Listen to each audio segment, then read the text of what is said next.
नमस्कार दोस्तों। तो सामने इस महीने में ही नेट एग्ज़ाम आने वाला है। मतलब जो लोग CSIR नेट एग्ज़ाम या UGC नेट एग्ज़ाम में पार्टिसिपेट करने वाले हैं उन लोगों को और भी अच्छे से प्रिपरेशन कर लेना चाहिए, क्योंकि ये एग्ज़ाम जून की 26 से स्टार्ट होने वाली है। और ये एग्ज़ाम बेसिकली आपको PhD में हेल्प करेगा, आपका हायर एजुकेशन में। चलिए उस एग्ज़ाम को ध्यान में रखते हुए, और जो भी हमारे दोस्त है या स्टूडेंट्स है, जो भी आप कहिए, आप जो भी हो, अगर आप कोई भी मैथमेटिक्स का एंट्रेंस टेस्ट के लिए अप्लाई कर रहे हो, मतलब से यूनिवर्सिटी में अप्लाई करने के लिए दे रहे हो, या कॉलेज में एडमिशन टेस्ट के लिए दे रहे हो, या कोई कॉम्पिटिटिव एडमिशन टेस्ट के लिए दे रहे हो, उसी के हिसाब से हम लोगों ने एक प्रॉब्लम सीरीज ऑर्गेनाइज किया है। तो इस प्रॉब्लम सीरीज में हम चुने गुने कुछ एग्जाम्स के कुछ क्वेश्चंस डिस्कस करेंगे, और उससे रिलेटेड जो थ्योरीज होगा वो भी हम आपको शॉर्ट्स वीडियो में समझाने की कोशिश करेंगे। तो आइए, आज का पहला वीडियो है ये, और इस वाले प्रॉब्लम को हम सॉल्व करके देखते हैं। तो इस वाला प्रॉब्लम हमने लीनियर अलजेब्रा की कॉन्सेप्ट से चूज किया है। बेसिक लीनियर अलजेब्रा की कुछ कॉन्सेप्ट चाहिए इस प्रॉब्लम को सॉल्व करने के लिए। मैं डिस्कस करता हूँ कॉन्सेप्ट, उम्मीद है आपको समझ में आएगा। ये क्वेश्चन इस बार ISI के M-Math एग्जाम में आया था। तो आइए देखते हैं इसको कैसे सॉल्व किया जाता है। तो देखिए, यहाँ पर हमें एक मैट्रिक्स दिया गया है जो कि 3x3 मैट्रिक्स है। मतलब इसके पास 3 रोज है और 3 कॉलम्स है, और हमें 4 स्टेटमेंट्स दिए गए हैं, जो कि है a³ = 0। मतलब a को अगर हम 3 टाइम्स मल्टीप्लाई करेंगे तो ये क्या नॉन मैट्रिक्स आएगा, अगर आएगा तो ये वाला ट्रू होगा। और यहाँ पर क्या आ गया कि वहाँ एक मैट्रिक्स है b करके, जो कि नॉन मैट्रिक्स नहीं है, और b को मतलब a को अगर आप लेफ्ट से b से मल्टीप्लाई करोगे, दैट इज BA, तो नॉन मैट्रिक्स आ जाएगा। तो ध्यान से समझना, a जो मैट्रिक्स है वो तो नॉन मैट्रिक्स है ही नहीं, और B जो मैट्रिक्स हम चूज करेंगे वो भी नल मैट्रिक्स नहीं होगा। मतलब दोनों मैट्रिक्स जिनका कोई भी नल मैट्रिक्स नहीं है, पर उनका जो प्रोडक्ट होता है वो मैट्रिक्स नल मैट्रिक्स होगा। देखना पड़ेगा कि ये मैट्रिक्स एग्जिस्ट करता है कि नहीं, वो देखना पड़ेगा। और दिया गया है कि रैंक ऑफ A 2 है, और जो नलिटी है मतलब कार्नेल ऑफ A है, उसका डायमेंशन 2 है। तो हम लोगों को बस बताना है कि इनमें से कौन सा स्टेटमेंट सही है या कौन सा स्टेटमेंट गलत है। तो आइए देखते हैं। आप ये वाला एक स्क्रीनशॉट ले लीजिए, ताकि हम यहाँ पर क्वेश्चन को सॉल्व करेंगे तो आपको ये ऑप्शंस फिर याद रहेगा। ठीक है, उम्मीद है आप लोगों ने स्क्रीनशॉट ले लिया। चलिए स्टार्ट करते हैं। तो पहले हम स्टार्ट करते हैं ये रैंक और कार्नेल या नलिटी को लेके। ठीक है, तो एक मैट्रिक्स अगर आपके पास दिया गया है, मान लीजिए ये मैट्रिक्स है A, तो इसका रैंक कैसे निकालें हम। देखिए, रैंक निकालने के कई उपाय है, जैसे कि हम माइनर कैलकुलेट करके कर सकते हैं, हम एसेलॉन फॉर्म निकाल के कर सकते हैं।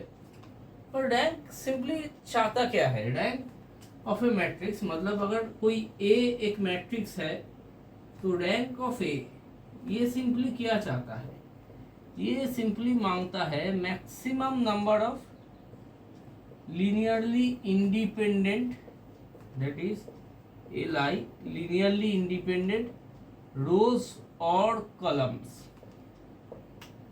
ठीक है, ये रैंक डिफाइन करता है। देखिए यहाँ पर ये जो मैट्रिक्स है ये 3x3 मैट्रिक्स है, मतलब इसमें 3 रोज है और 3 कॉलम्स है ऐसे। ठीक है, और इसमें से कितने नंबर ऑफ रोज या कितने नंबर ऑफ कॉलम्स है जो कि लीनियरली इंडिपेंडेंट है। लीनियरली इंडिपेंडेंट का मतलब क्या है, लीनियरली इंडिपेंडेंट का मतलब है कि एक कॉलम को आप किसी दूसरों के कॉम्बिनेशन में लिख नहीं पाओगे। ठीक है, तो देखिए ये वाला जो मैट्रिक्स है, इसका अगर हम ये फाइंड कर लेते हैं कि कितने नंबर ऑफ ऐसे रोज या कॉलम्स है, तो हम ये कह पाएंगे कि रैंक कितना है। पर एक चीज मैं पहले ही कह देता हूँ, ये नंबर ऑफ रोज और नंबर ऑफ कॉलम्स हम जो भी कैलकुलेट करें, उसमें से फुल जीरो वाला जो रो होता है या फुल जीरो वाला जो कॉलम होता है उसको हम काउंट नहीं करते। हाँ, नॉन जीरो रोज या नॉन जीरो कलम्स हम काउंट इसीलिए नहीं करते क्योंकि ये वाला बंदा कोई कंट्रीब्यूशन नहीं कर रहा है। अगर कुछ कंट्रीब्यूशन करेगा तो हम मेंशन करेंगे, पर कंट्रीब्यूशन नहीं कर रहा है इसीलिए। तो ठीक है, तो आप देखिए इसका अगर आप एसेलन फॉर्म निकालोगे तो एसेलन फॉर्म के लिए आपको क्या करना पड़ेगा, आपको सिंपली यहाँ पे 1 चाहिए, तो कर क्या सकते हो, फर्स्ट जो रो है मतलब पहला जो रो है उसको आप 1/3 करो, ठीक है, 1/3 से मल्टीप्लाई करो तो ये क्या आ जाएगा 100 फर्स्ट कलम, ये वाला आ जाएगा 1/3, ये वाला आ जाएगा 2, ये वाला आ जाएगा 0, ये वाला आ जाएगा 5/3, ये वाला 0, ये वाला 0, ठीक है। अब देखिए यहाँ पर कितने नंबर ऑफ कॉलम्स है, ये 3 कलम्स है। ये वाला जो कलम है इसको अगर हम 5/3 से मल्टीप्लाई करेंगे तो ये वाला कलम तो आ जाएगा, मतलब अगर हमने इसको ले लिया तो ये वाला हमको ऑटोमेटिकली मिल जाएगा। पर इस वाले को अगर हम कोई भी नंबर से मल्टीप्लाई करें तो क्या हम ये ला सकते हैं, तो आंसर होगा नहीं, हम नहीं ला सकते क्योंकि यहाँ पे 0 है, 0 को आप कोई भी रियल नंबर से मल्टीप्लाई करें वो तो 0 ही होगा।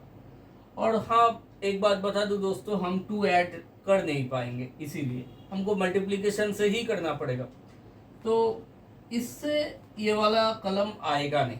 तो कितने लीनियरली इंडिपेंडेंट कलम हुए, ये एक और ये दूसरा, तो 2 लीनियरली इंडिपेंडेंट कलम हुए हमारे पास। इसी तरीके से हमारे पास 2 लीनियरली इंडिपेंडेंट रोज भी है। देखिए ये वाला है जो पहला रो है, ये वाला लीनियरली इंडिपेंडेंट है, और ये जो दूसरा वाला रो है मतलब इसको अगर आप 0 से मल्टीप्लाई करोगे तो पूरा 0 आ जाएगा जो कि ये है, पर यहाँ पर 2 है तो ये लीनियरली इंडिपेंडेंट रो है। तो 2 लीनियरली इंडिपेंडेंट रोज भी मैंने आपको दिखा दिए, 2 लीनियरली इंडिपेंडेंट कलम्स भी दिखा दिए। इसका क्या मतलब हुआ, इसका मतलब हुआ ये जो मैट्रिक्स ए है इसका रैंक कितना होगा, इसका रैंक होगा 2। तो एक ऑप्शन तो आपको मिल ही गया, करेक्ट कौन सा है, तीसरा ऑप्शन करेक्ट होगा। और अब आते हैं नलिटी पे। नलिटी ऑफ मैट्रिक्स क्या कहता है, मान लीजिए आपके पास कोई मैट्रिक्स है ए और उसमें कोई वेक्टर है x, ठीक है, और ए एक्स जो प्रोडक्ट होता है वो प्रोडक्ट अगर 0 आता है यानी नल मैट्रिक्स आता है तो उस वाले जो वेक्टर है x को हम नल वेक्टर कहते हैं, ठीक है।